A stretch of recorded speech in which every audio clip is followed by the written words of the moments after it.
Tell me, did you ever wonder why the men of the Night's Watch take no wives and father no children? No. So they will not love. Love is the death of duty. If the day should ever come when your Lord Father was forced to choose between honor on the one hand. Jon does not know he is being interviewed. He thinks he is being tested. But Maester Aemon is not testing him. Aemon is reading him like a text he has already memorized. Every answer Jon gives is an answer Aemon gave once, to someone else, in a different castle, under a different name. Aemon recognizes the pattern because he is the pattern. He is the living archive of the wound that has not yet found its home in Jon's body. What is honor compared to a woman's love? What is duty against the feel of a newborn son in your arms? But Jon does know. Or rather, he will know. This is the moment Aemon is transmitting the wound, the specific image. A newborn son in your arms. This is not accidental. Aemon is naming the thing that will haunt Jon for the rest of his life.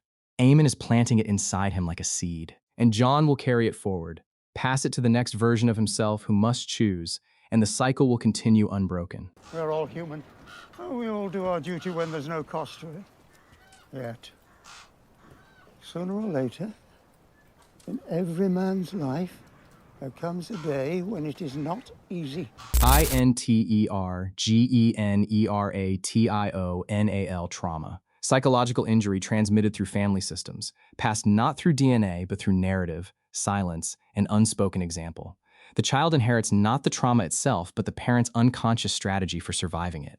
Aemon is teaching Jon something no teacher ever explicitly teaches: how to break in the right way. How to choose the thing that destroys you and then spend decades pretending the destruction never occurred.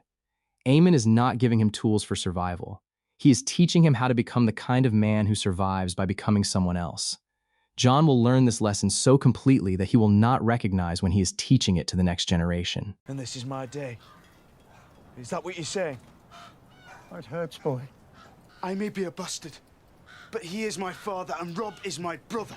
The moment Jon speaks his family names aloud in this place, he has already begun the process of severing. He has already chosen the Night's Watch, not because he wants to, but because speaking the desire to leave is the same as admitting the vow was always a performance. Aemon hears this and recognizes it because Aemon performed the same thing 50 years ago. The gods were cruel when they saw fit to test my vows. I waited till I was old. What could I do when the ravens brought the news from the south?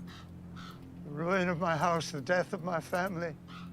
I was helpless, blind, frail. This is the moment Aemon is no longer speaking about vows. He is speaking about the day his family died. And he is saying, I could not have prevented it because I was already gone. My vow had already taken me from them. The gods did not test him. The vow tested him. And the vow won. It always wins because the vow arrives first. The family arrives second. The loss arrives third. But when I heard they had killed my brother's son. Who are you? My father was Micah, and he was followed by his son Aerys, whom they called the Mad King. Institutional capture. When a person's primary loyalty shifts from family to institution, and the shift is so complete that family loyalty becomes a secondary attachment. The institution becomes the primary family, and the blood family becomes a threat to institutional identity. Aemon has just revealed why he never left the Citadel. It was not because he was bound. It was because leaving would have meant admitting that he had chosen the Citadel over the throne, the Citadel over his family, the Citadel over power itself. The vow became his alibi. The vow became his identity. The vow became the only reason he could give himself for surviving when everyone he refused to rule was slaughtered in his name. Aemon Targaryen. I'm a Maester of the Citadel, bound in service to Castle Black and the Night's Watch. Will not tell you to stay or go. You must make that choice yourself. Aemon refuses to be identified as a Targaryen. He insists on being identified only as a Maester. This is not modesty. This is the strategy of the institutionally captured person. Erase the self that existed before the institution. If you were never anyone before the vow, then the vow cannot have cost you anything. Jon is being taught this strategy. He does not realize it yet, but he will practice it for decades. And live with it for the rest of your days, as I have. Compulsion repetition. The unconscious drive to recreate the conditions of a past trauma in an attempt to master it. The person does not consciously choose to repeat the pattern.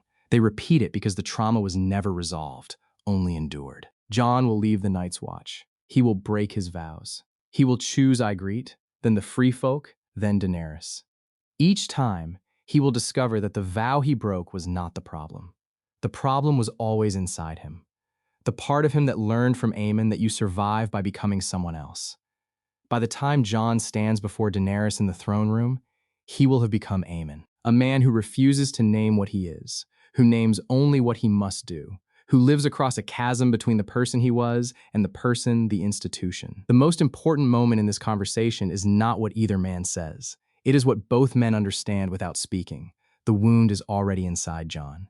Aemon is not causing it. Aemon is merely naming it so that Jon might recognize it when it begins to grow. But Jon will not recognize it because he is not listening to Aemon's words. He is listening to Aemon's silence. And the silence is louder than anything spoken. But here's what the show never told you. In George R.R. Martin's novels, Aemon's backstory goes deeper into the cost of refusal. The books reveal that Aemon had a choice. When his brother Aegon died, he could have seized the throne. He chose not to.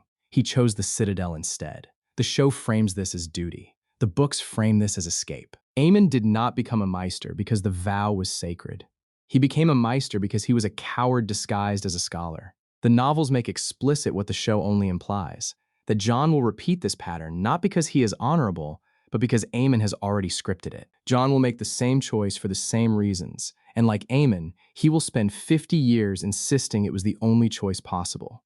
This is what happens when institutional belonging becomes a substitute for self-knowledge. You do not choose your path. You inherit it from someone who inherited it before you. Every mentor relationship that is built on shared silence is a transmission of trauma, not wisdom. The mentor appears to be teaching you how to survive.